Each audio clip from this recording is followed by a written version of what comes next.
بچه‌ها یه قولی هم بهتون داده بودم که یکی از میم کوین‌های روی شبکه سولانا رو بهتون معرفی کنم، دربارش زیاد تحقیق کردم و یکی از رفقای پیج به من معرفیش کرد. من یه چند روزی هستش دارم روش کار میکنم.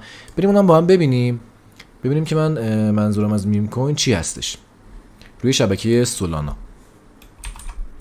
بچه من تلفظش رو مطمئن نیستم، جینان هستش یه هم چیزی انگار که اسم اصلیش جینان دکت هستش، اما مخففش همون جینان هستش. حالا من نمیدونم درست تلفظ میکنم یا نه، ولی 787 بازاره. اینو بدونید. عکسش هم که با هم دیدیم، عکس یه گربه است که 5 تا 0.32 الان قیمتشه. از کجا میتونیم بخریم؟ اینو خیلی از صرافیات دارن. از میکسی میتونیم بخریم، از بینگ ایکس میتونیم بخریم، البنک هستش، ایکس تی هستش دیگه. ببینم با ایرانیا، جوپیتر که خب غیر متمرکزه. همین اینا که معرفی کردم هستن. از صرافی غیر متمرکزم که جوپیتر یکی از معروف ترینای این رمزارز هستش، صرافیش که میتونی اونجا بخری. کوین ایکس هم داره، کوین ایکس هم هستش. ببین این روی شبکه سولانا و سوشال قوی داره، میتونه خیلی بره بالاتر. چرا؟ چون کلا 22 میلیون دلار در واقع مارکت کپشه، حجم پولیه که داخل این بازار هستش، داخل این رمزارز هستش. پس به همین نسبت ببین خیلی ریسک بیشتری هم داره. یعنی اگه از بین این دو تا از من بپرسیم، من میگم 20% سرمایه‌تو وارد این کن، 20% اون سرمایه مازاده رو 20%شو وارد این کن، مثلا 80%شو ببر تو اون یکی که الان بهت معرفی کردم، تو اون کته سایمونز کت. یا نه مثلا به نسبت 70-30 دیگه نهایت 60-40، چون این ریسکش بالاتره ولی خب سودش هم بیشتره دیگه. میگم اینا همه به ریسک پذیری خودت بستگی داره. من اگه اینم بخوام بهت روی نمودار نشون بدم، الان اینجا قیمتش چرا فرق داره؟ اینجا 1 2 3 4 5 تا 0.32. ببینم داخل، آره نه همونه، اوکی قیمتش هم درسته. ببین نمودارش الان خیلی جای خوبیه واقعا و عمر این رمزارزم خیلی در واقع کمه، تازه متولد شده و روز زیادی نمیگذره از معرفی شدنش. ببینید کمتر از 1 ساله، تقریبا کمتر از 1 سال. اینم رمزارز جدیدیه و میگم میم کوین شبکه سولاناست، یکی از میم کوین‌های خوب شبکه سولاناست که اینجا ناکن داره فعلا بین این دو تا محدوده پرسفارش بازی میکنه، کجاها وارد چی بهتره.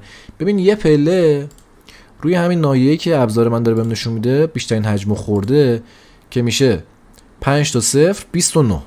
یه پله اول تو اینجا بزن، پله دوم تو روی همین محدوده پرسفارش که میشه 5 تا 0.21 بزن، پله آخر هم اگه بیشتر ریخ که اگه به اینجا برسه واقعا فرصت خوبیه، روی هلوهوش مثلا ارزم به حضورت 5 تا 0.16 بزن.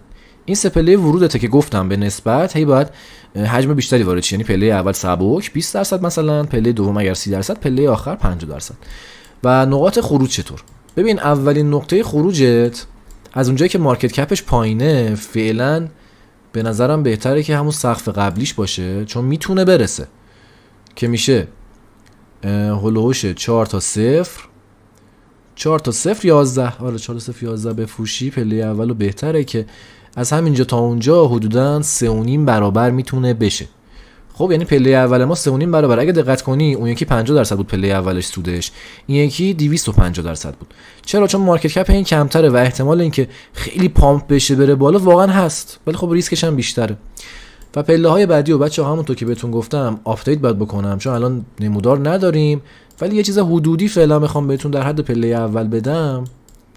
این آشش این بالا پله اولی که گفتم، البته پله اول شد همون سقف قبلی، پله دوم منظورم بود جایی که دیگه نمودار نیست و من با این تکنیک تارگت در میارم، میشه اولوش 4 تا 0.17 4 تا 0.17 که اگه تا اونجا برسه اون پله چند برابر میشه؟ اون پله 5.5 برابر میشه حدوداً. و اگر میخوای هولدرش بمون، یعنی یه بخشیشو نگه دار، اگر یه پله اینجا فروختی یه پله اینجا فروختی یه بخششو نگه دار، من آپدیت میکنم میگم پله های بعدی و اگه خیلی داشت رشد میکرد کجاها بفروشی. ببین دقت کن با سرمایه مازاد باید وارد شی و پله اینم از این.